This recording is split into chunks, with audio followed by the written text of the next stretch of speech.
Bunyoni était devenu inamovible, était tellement puissant que le président de la République avait même peur de lui. Ce qui est évident, à voir les différentes manifestations que le président de la République a faites pour préparer l'opinion, pour préparer les corps de défense et de sécurité, et prétendant qu'il y avait un coup d'État en préparation. Mais ce qui est étonnant, ce qui est même aberrant, ce qui est surprenant, décevant, c'est que le président de la République veuille changer des choses et remplace Bunyoni par Ndakugarika. Ndakugarika qui a excellé avec zèle dans la répression des opposants de la population des défenseurs des droits de l'homme depuis 2005. La répression porte jusqu'à présent la marque de Ndakugarika.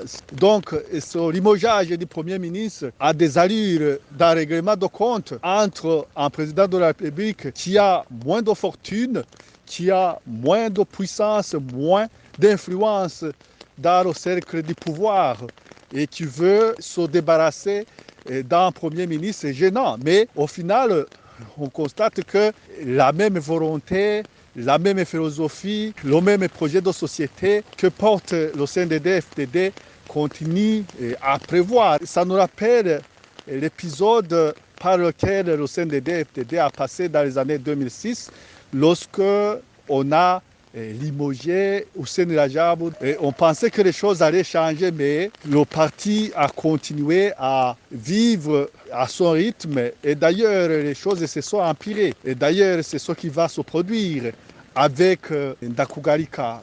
Parce que Ndakugarika n'a rien à offrir à la population. Tout le monde se souvient quand il a décidé l'interdiction de circulation dans certains périmètres pour les exploitants de transport rémunérés sur vélo ou sur moto. Il en a été de même lorsqu'il a décidé la destruction de certaines constructions érigées dans certains endroits, à Bujumbura ou dans certaines villes.